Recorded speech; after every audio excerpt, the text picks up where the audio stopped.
বাংলাদেশ নিয়ে স্মৃতিটা তাহলে এখনও মোটামুটি তাজাই আছে মোশতাক আহমেদের।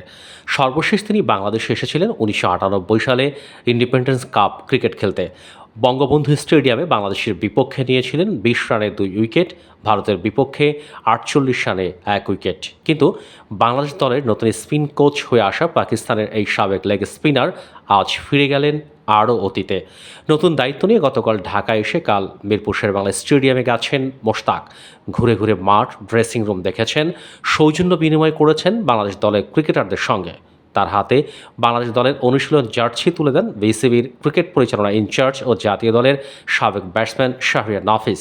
পরে বিসিবির বোর্ডরুমে প্রধান কোচ চন্ডিকা হাথুরুসিংহে, সিংহে, কোচিং স্টাফের অন্যান্য সদস্য এবং খেলোয়াড়দের এক সভায় নতুন স্পিন কোচকে আনুষ্ঠানিকভাবে বরণ করে নেয় বাংলাদেশ দল। তবে এবারের আশাটা ভিন্ন ভূমিকায়। ওয়েস্ট ইন্ডিজ ও যুক্তরাষ্ট্র অনুষ্ঠেয় আসন্ন টি-20 বিশ্বকাপ পর্যন্ত বাংলাদেশ দলের স্পিন কোচ মোশতাক।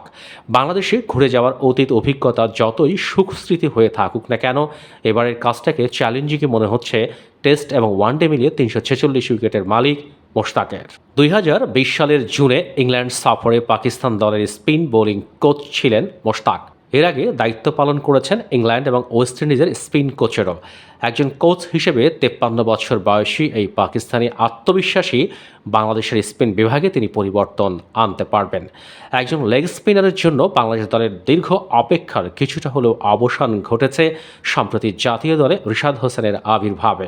মোশতাক যেহেতু নিজে লেগ স্পিনার ছিলেন, তার দৃষ্টিটা সেদিকে একটু বেশি থাকাটাই স্বাভাবিক। তাতে রিশাদের বোলিংয়ে উন্নতি আসার পাশাপাশি লেগ স্পিনে আরও নতুন প্রতিভা খুঁজে পাওয়ার আশাও করতে পারে বাংলাদেশ।